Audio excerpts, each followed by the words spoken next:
You met the Deputy Chancellor earlier to greet you this morning. I want to invite him back, one of the co-founders of this conference, Bob Feldman.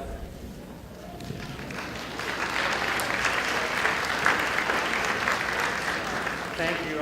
I'm delighted to have the opportunity, actually thrilled to have the opportunity to introduce the keynote speaker for teaching for student success, Mary Deane Sorcinelli. To really get the character of any place you visit, the most important thing is to meet its people, for they'll tell you very much about the character of the place. And on a campus like ours, with a strong emphasis on teaching and student success, Mary Deane is nothing short of a legend. She exemplifies the best of us. Over 25 years on the UMass campus, she forged a career as an internationally regarded expert on teaching. She's taught and consulted on faculty development in international settings from Cairo to Galway. She's directed grants on instructional initiatives from Microsoft, the Carnegie Foundation, and Pew Charitable Trusts.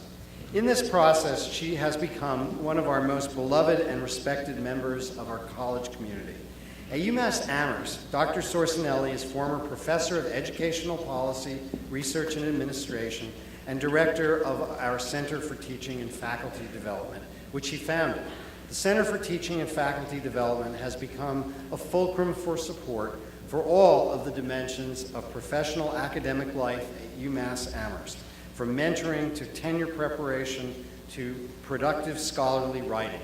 So in addition to her globally effective educational leadership, she has evoked real positive change close to home.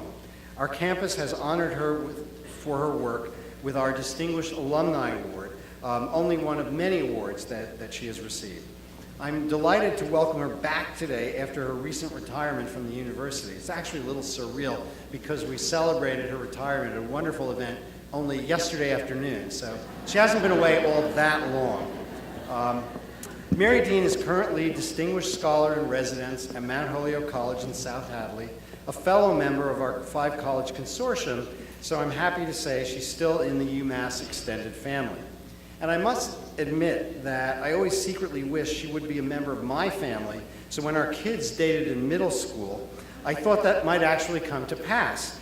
Unfortunately, due to the vicissitudes of young love, that was not to be. But it will give you an idea of how highly I think of her. She's the best of the best, and I am proud to present her to you. Ladies and gentlemen, Mary Deane Sorcinelli.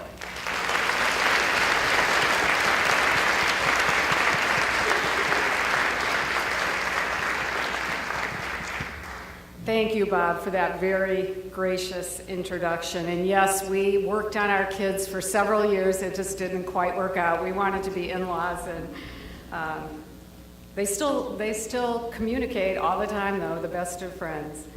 I also want to mention that Bob Feldman is a legend in his own right, and I remember him coming to me years ago talking about the dream of this conference, and also he's just highly regarded nationally for his work on improving the first-year experiences of students. If you go on Amazon, you'll see all the books he's pulled together on that topic, on power learning and your life, how do you help students to learn. So he's a terrific author, writer, teacher, and administrator himself.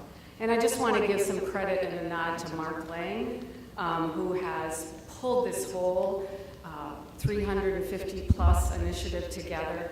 And he called me some time ago and convinced me that supporting effective teaching is really part and a real key to student success, and that I should speak here. We didn't plan it. It would be the night after my retirement reception, which went on into the wee hours. So if I skip a few phrases here, I hope you will understand.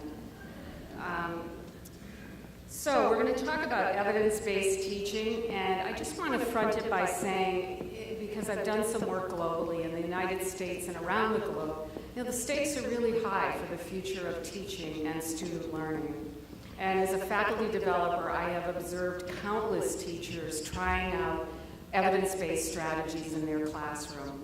trying to engage students in meaningful learning. And I thought Donna's comment about passion was wonderful and right on, getting students really engaged in their learning. I've tried these approaches in my own classrooms and facilitated a number of sessions here and also in developing countries. And I think what I've learned from all my interactions with faculty in Asia, in Europe, in the Middle East, and in North America is that how we shape teaching and learning is going to have consequences that reach far beyond our institutions.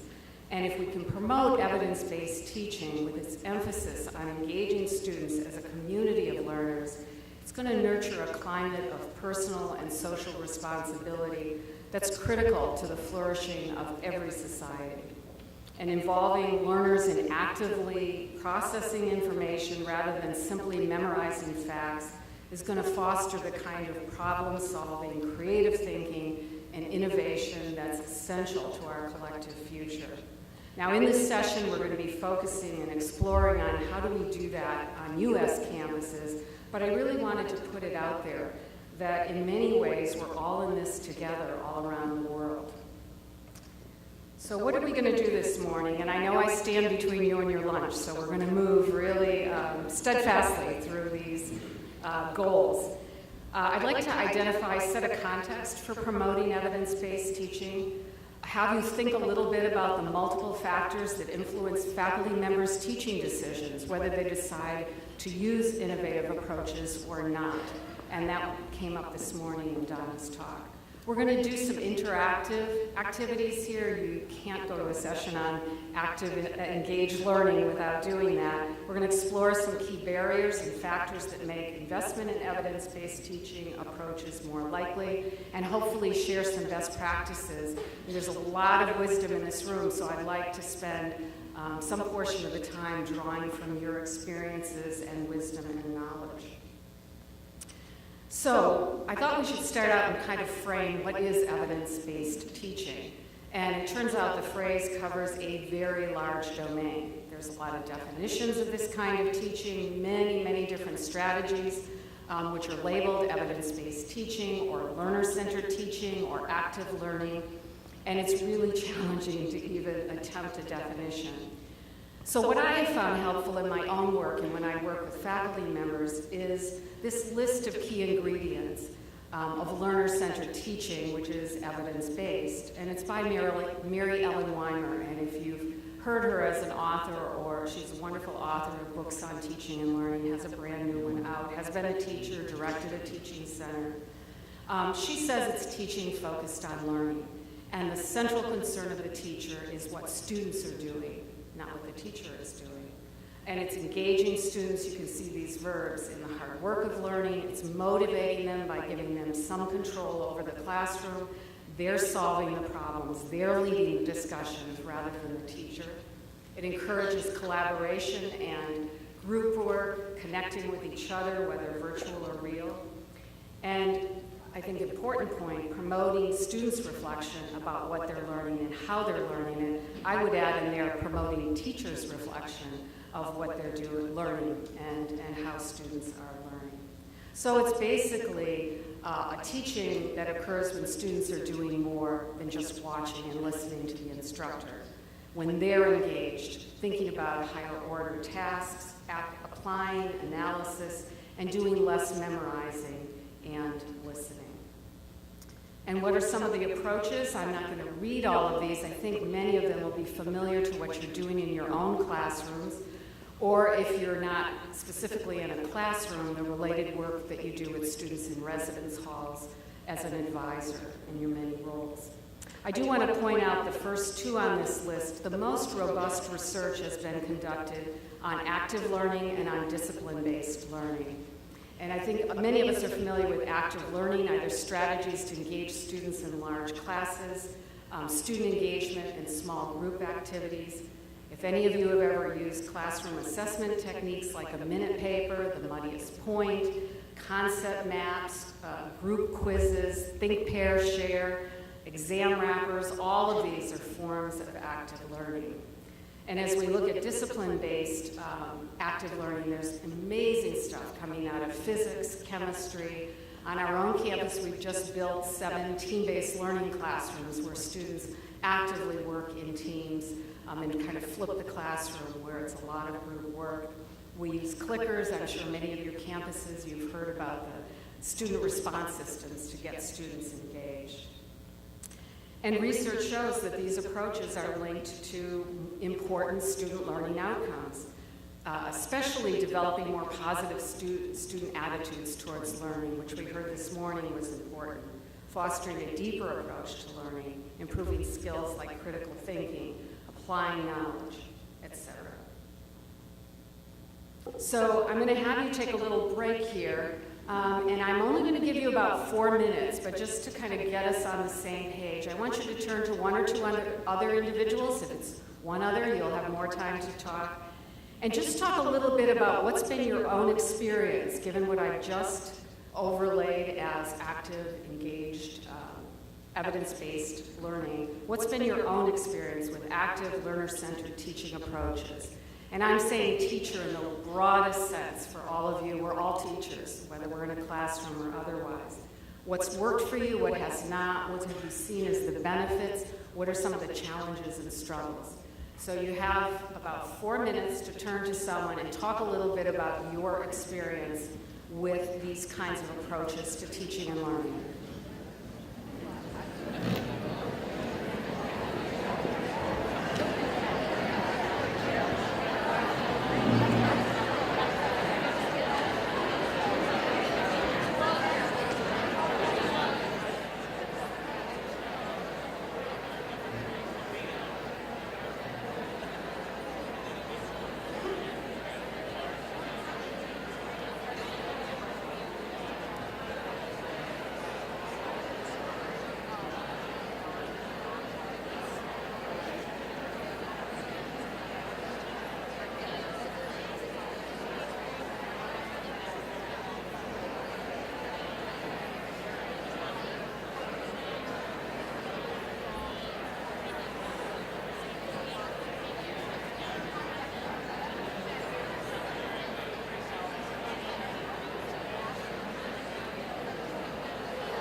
Okay, I'm going to pull you all back.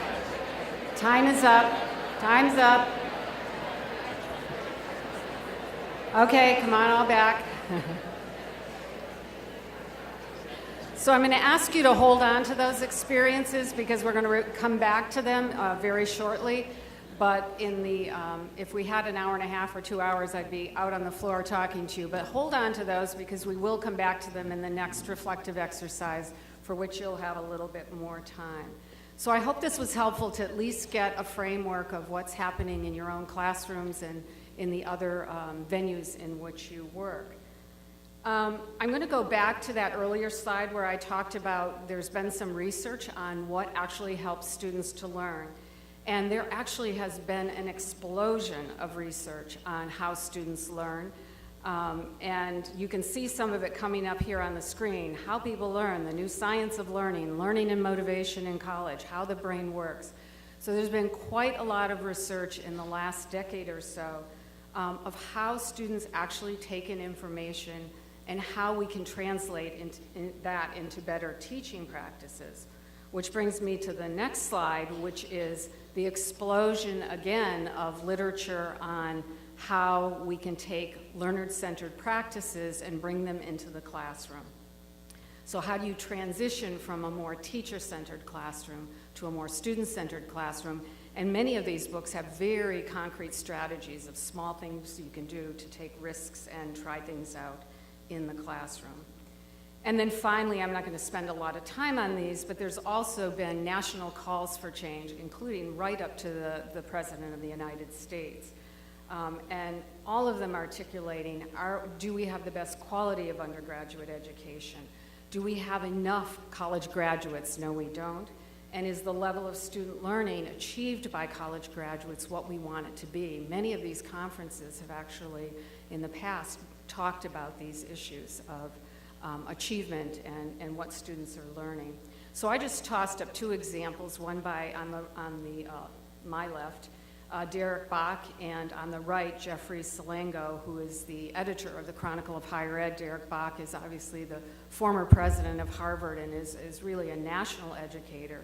And both of them are saying we're still the gold standard, but there are places where we're underperforming. And one of the places they tackle is this issue of, are we maintaining learning environments that require the best efforts of our students?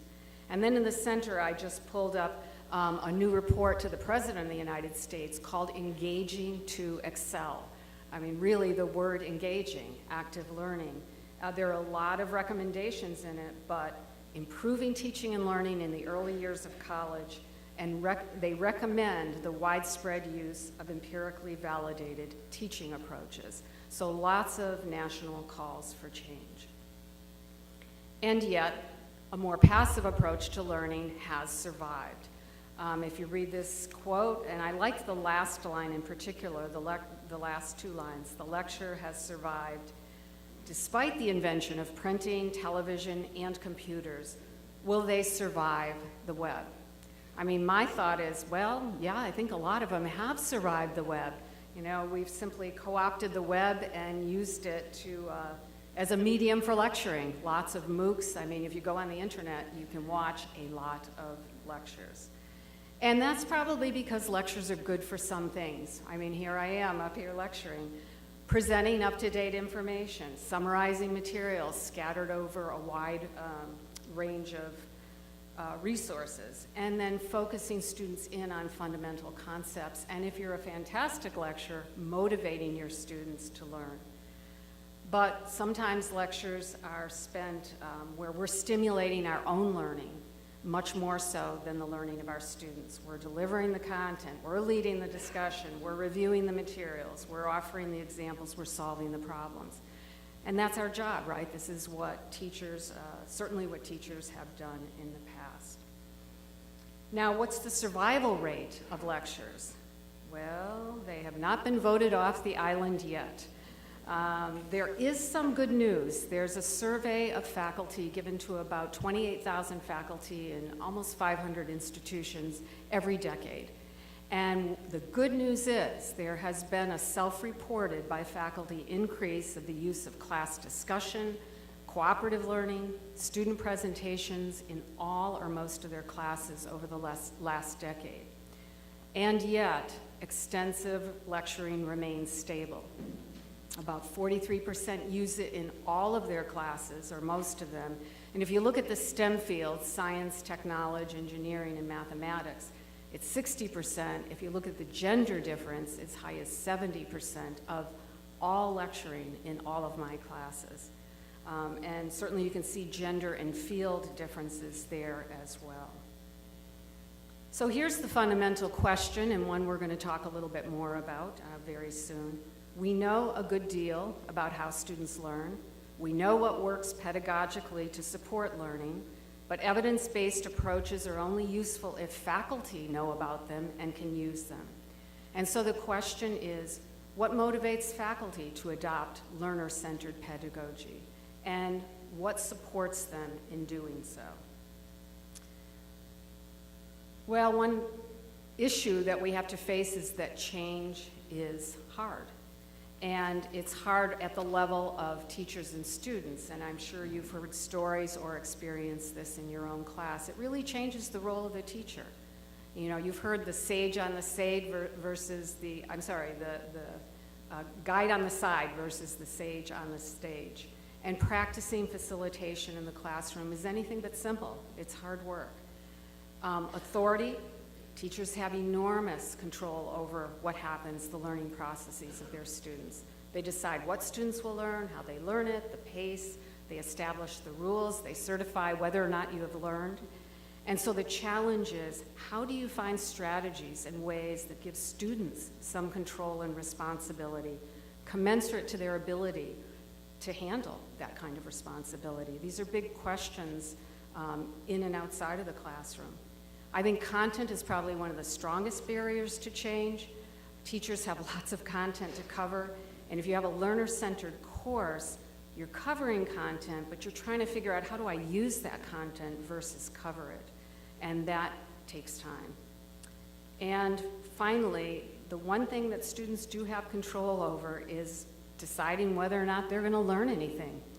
And teachers will often say to me, can they cover content as effectively as I can?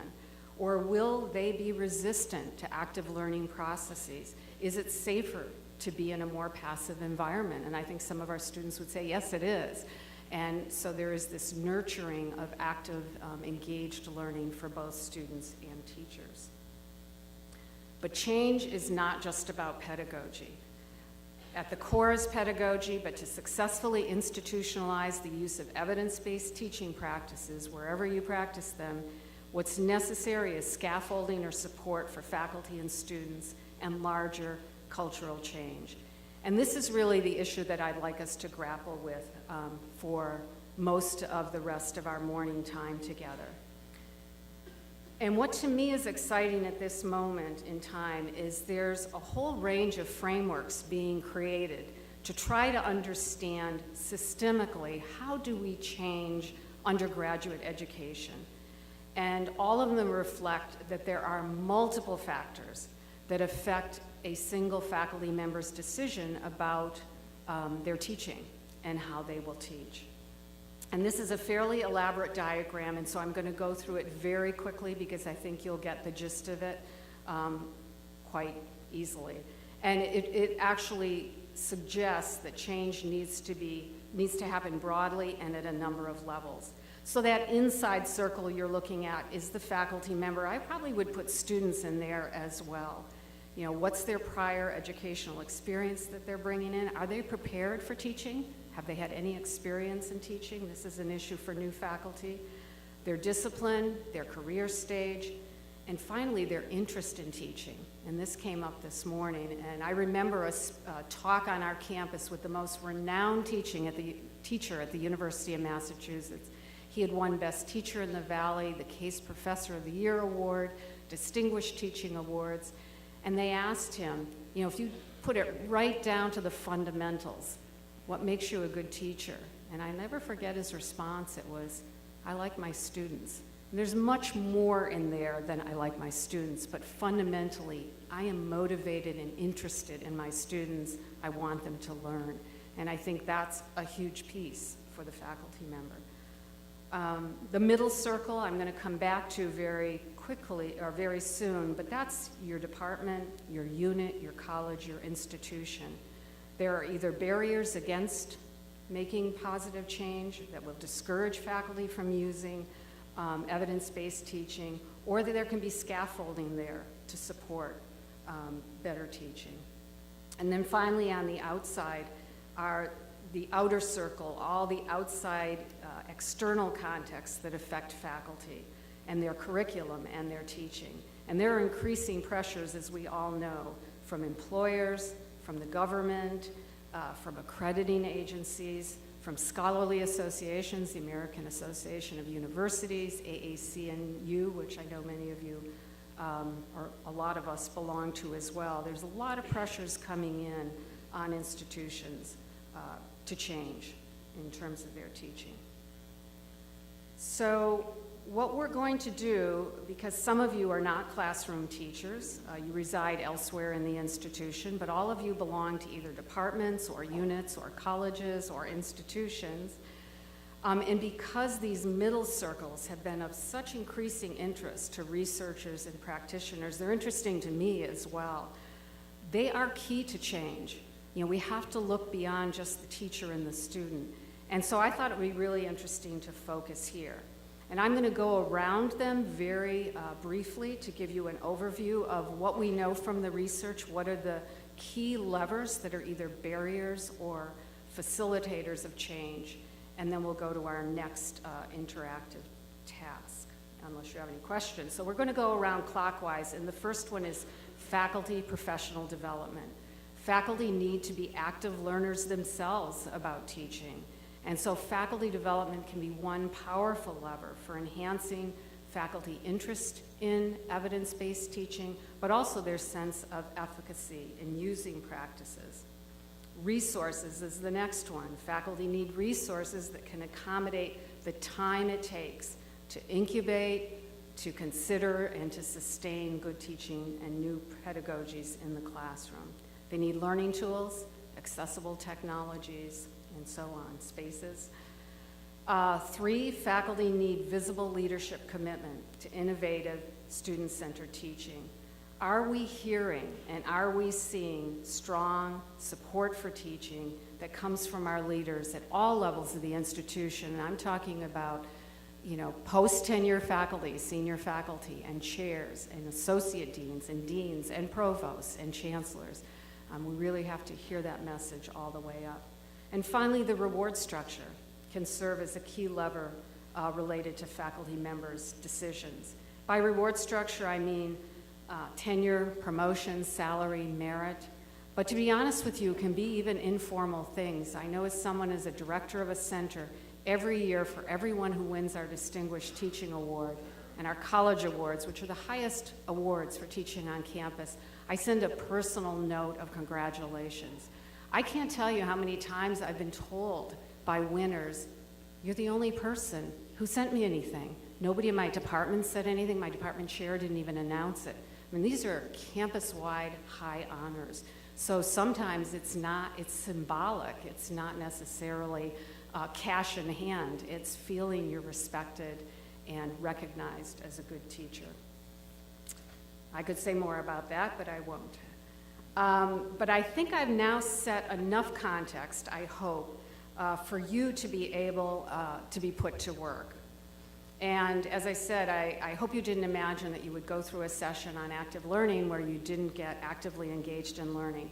So I'm going to try something that I have never tried with this many people. We'll see how it works, but you know, it's always good to take risks in your teaching, and if it doesn't work, you can all tell me what I should have done to make it work better.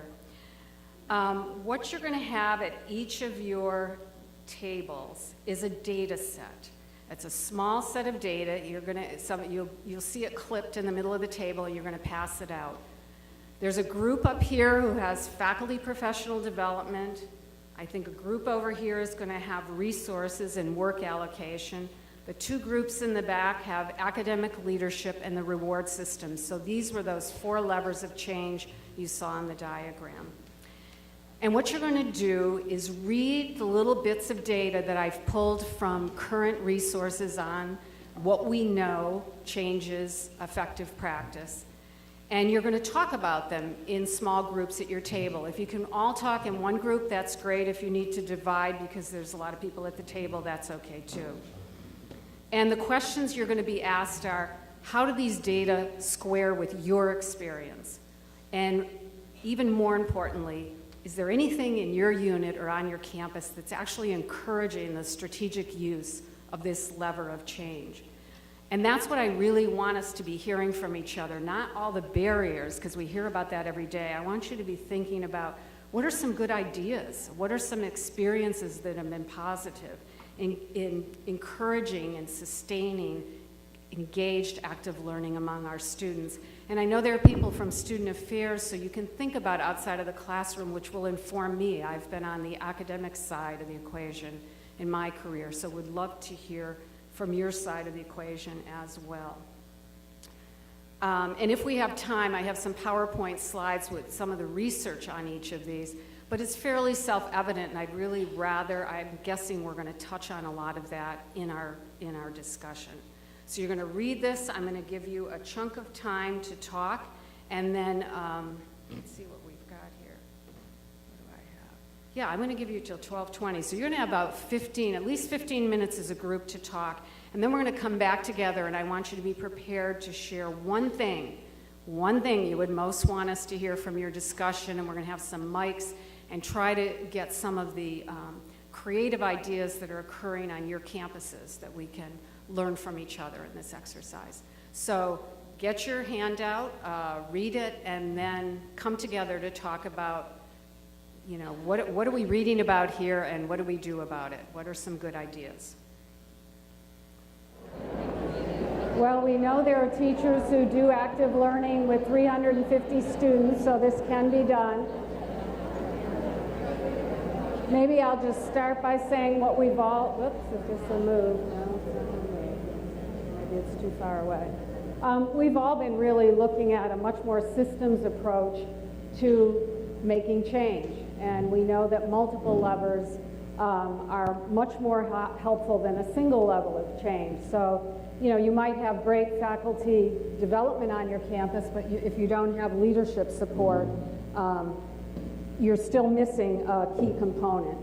Now, different institutions might be successful with different kinds of levers. But what I thought would be helpful to do is to look at the group and take each of the areas, faculty professional development, the resources and time allocation, leadership and reward structures, and just hear from, there's no way we're going to hear from every table, but just hear those of you who would be willing, particularly talk about something that's working on your campus, a good idea that you think has been strategic in making change and really has been a driver or a lever for change. So I'll open it with asking for folks who would be interested in talking about faculty professional development. Any one of the groups who has that topic, I think it's back here, isn't it? And we have microphones so that you could be heard by the crowd. All right, raise your hands. Who had faculty professional development? Is it down? Okay, along this corridor. Anything you would like to share with us that came out of your conversations that you thought was useful, problematic? We want good ideas, but if there's a burning issue, that too. Okay, there's a mic coming to you.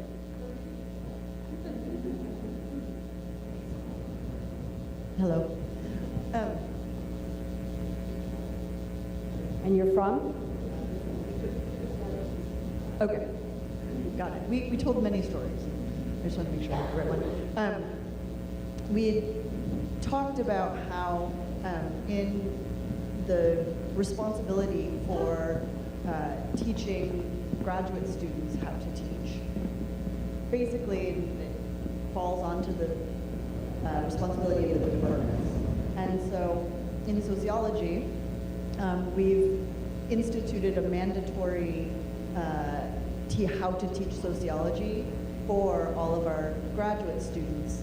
And that sounds very proactive of us, but it came as a result of a couple of years of having just some disastrous things happen in undergraduate courses that our graduate students were teaching, and we realized that they felt unprepared and yet didn't necessarily want to tell us that because we were putting them in the classroom and asking them to teach. And so now, before they're allowed to, they have to take this 3-credit graduate level course about how to teach our students student development. Okay, thank you. And a great example of bottom-up, taking the issue into your own hands and actually training our graduate students to teach. And I know that probably 90% of the students at the University of Massachusetts who leave will not teach at a Research One university. They're going to be teaching at community colleges, state colleges, comprehensive, small liberal arts. And so we really need to be training our graduate students, not for the life in a Research One, but the life of having a large teaching load and really working actively with students, underprepared students, diverse students, et cetera. So great. Mike is coming.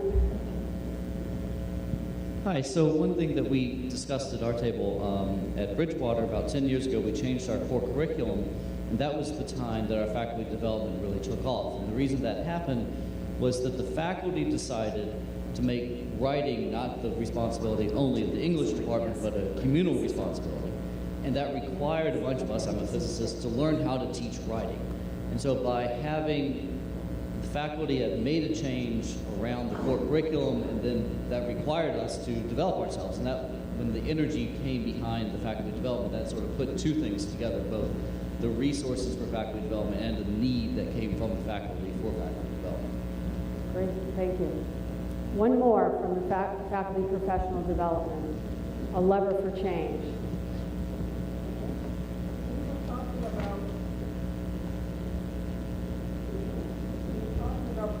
Development, and one of the things that we noticed in our discussion that came up was that faculty professional development tends to happen in a silo, and student affairs professional development tends to happen in a silo, and that we could probably have a better rate of benefit by having that be combined, so faculty and student affairs professional are engaged in professional development together, become more camaraderies in your mutual work and your mutual goals.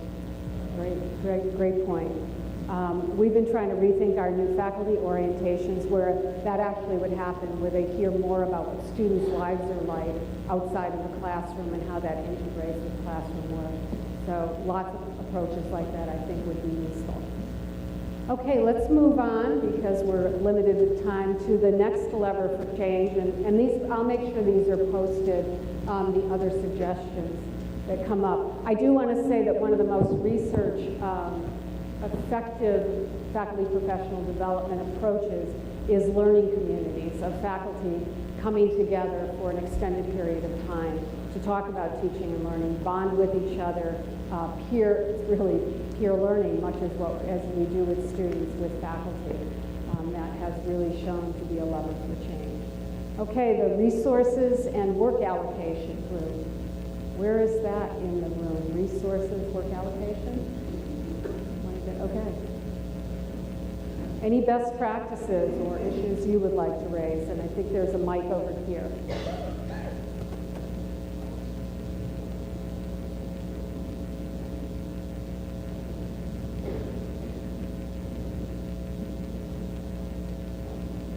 First of all, we were all student services people, but we did have some experiences to report on.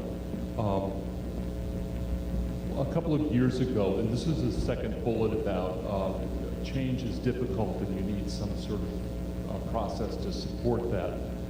There was a group that looked at course syllabi, and the issue was around inclusive design so that all students would be able to be supported, be able to read the syllabus and understand the syllabus.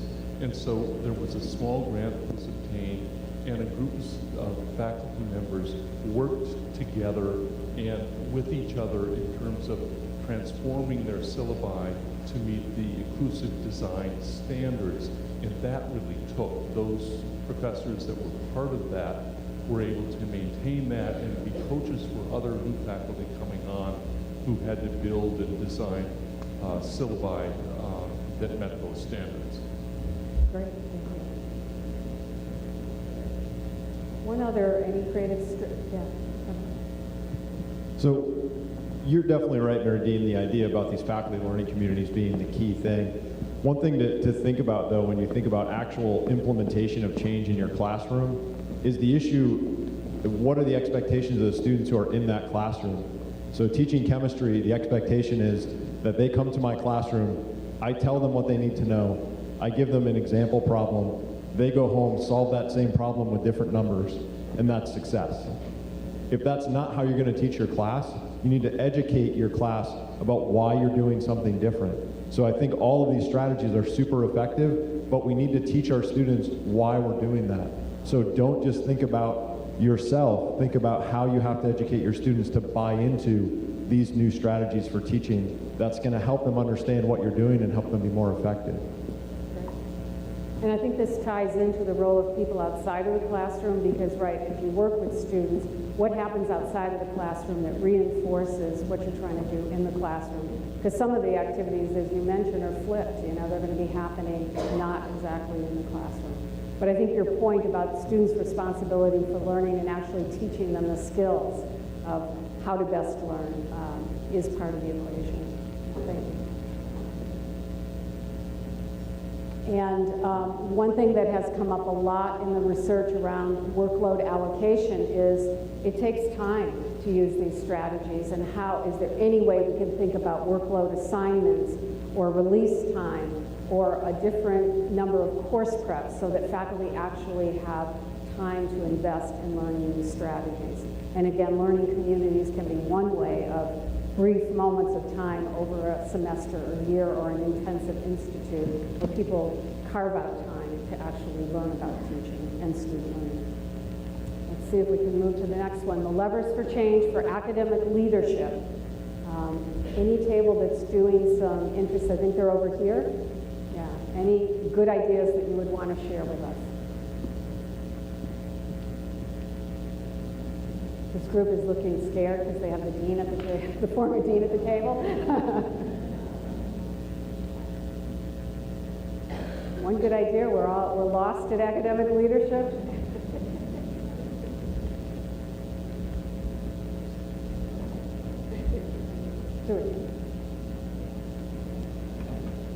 Yeah, it wasn't really fair that we had my former dean and boss sitting at our table, but in the College of Social and Behavioral Sciences here at UMass, there was actually, under Bob's leadership and now under the new dean's leadership, great support for learning teaching skills and fellowship opportunities and workshops and just celebrating our college outstanding teaching awards in lots of places on our website, lots of things that we send out at events, stuff like that. So the thing that you talked about earlier, Mary Deane, about people not acknowledging the college teaching, I think that happened a lot in our college.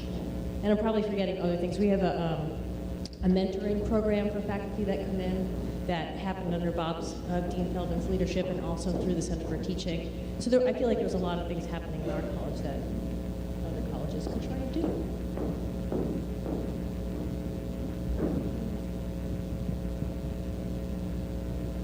Any other ideas? Okay, and up here you can see some levers of change. Recognizing that chairs and the deans and the provosts are critical. I think I said that before. Something simple as a culture of discussion about teaching or recognition of teaching can make a big difference as well. We're trying something on this campus where we're trying to change the work environment. The trifecta of looking at learning spaces, new learning spaces, looking at professional development in those spaces, and then the assessment of student learning in those spaces. So this is something very new. We're trying to think about really changing up the actual work environment and how faculty think about their teaching in new learning spaces and get feedback on their teaching. And students get feedback on their learning. One left, the reward structure. And who had that? Any takers on where that is? I think it's over here. Reward structure? There they are. One or two ideas out of your group that you'd be willing to share. What do we need to do, or what has your campus done to recognize and reward innovation and good teaching?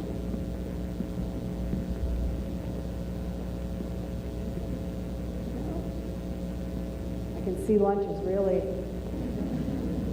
on the horizon. Okay, a hand is up here. We'll give one last comment.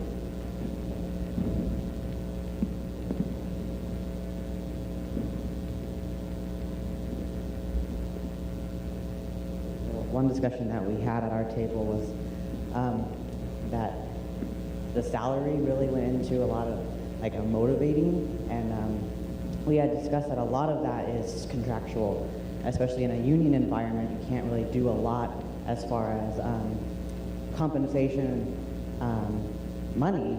However, one thing that I kind of was thinking that we do at Middlesex is we do have mini grants, where a faculty member or a staff member has an idea, they can apply and get money to help foster that idea. So it's not this sort of like out of pocket, away from your own time. So it kind of does foster at Middlesex Community College this idea that we want you to innovate and we want you to kind of develop these things, and we'll give you the funds to do that through these little tiny, not tiny, but smaller grants within the institution. Okay, thank you. I think that notion of micro grants, it's amazing on our campus. We've had grants as small as $300, $600, $1,200, small grants to just seed efforts, to get people to bring new materials to their classroom, maybe visit another classroom on another campus, bring a speaker to campus. So you don't need a fortune. Obviously incentives are nice, but as I said, sometimes it's the personal note or the mini grant or the micro grant that can really make a difference in someone feeling recognized, rewarded, and appreciated for their teaching. I'm now really echoing Okay, great. Well, thank you. I realized that in your small groups there was a lot more buzz than in the larger groups, but you realize what it's like for students to have to step up to the plate when there are 350 people in the room, and I appreciate those of you who did so. I'm going to close with just a story, and I actually had told this last night at my retirement reception because I think it's really an important point for us to remember in the classroom and actually outside of the classroom. But it is a story from my first semester at UMass, which was in the fall of 1988, 25 years ago. And I was meeting with a cohort of 8 early career faculty called Lilly Teaching Fellows, and 8 mentors, and these were all senior faculty who were very renowned as scholars and teachers. And the idea was that we brought them together for a year, and the young faculty met every other week, and they brought in the mentors as needed or met with them outside of the seminar environment. Very powerful learning experience for faculty, and learned a lot about student learning goals, course design, leading discussion, engaging students actively in learning. But one of the mentors had taught at UMass for decades, had won the Outstanding Teaching Award, which is our Distinguished Teaching Award, had won the Conti Faculty Fellowship, which at that time was our absolutely highest award for exemplary research. So this person was one of the stars that did both teaching and research well. And he was talking about his teaching, and as he was talking, he paused mid-sentence, and he actually teared up. And he said, I cannot count how many times I've been asked to talk about my research. This is the first time I've ever been asked to talk about my teaching. And that was such a teaching moment for me. And it was the moment I realized, as you look at this last slide, how do we speed reform? To me, the bottom line is social connections. I think it's the medium for change, and changing beliefs and behaviors, changing the culture of teaching on a campus. And so faculty, talking to other faculty, much as this says here, that they know and they respect, they will make change. And so I think as we move forward, it sounds very retrograde in this age of technology and digital information, But I think it's important to remember those human dialogues, bringing people together in a room to talk with one another, to convince each other, to debate with one another. I think learning communities, whether for students or for faculty or mixes of students and faculty, are very powerful for speeding reform and making change. So I'll leave you with that note as you go forward for the rest of the day. I appreciate your engagement and your being good sports about tackling some of these data sets, and best of luck for the rest of the conference. Thank you.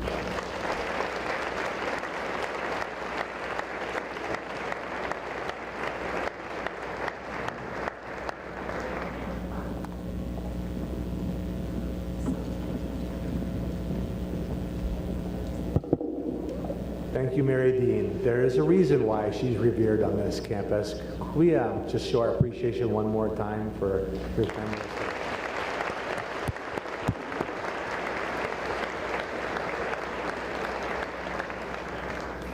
Thank you. She said you guys are waiting for lunch. Is that true? We're going to do this in an orderly fashion. We have the director over here of table, what do you call it, assignment, and she's table caller, and what's going to happen is as she calls your table to go get lunch, you'll go outside to the left around the escalator, so we'll make a long line so it doesn't get jammed up at the door, and then go through the buffet line and bring your food back to the table.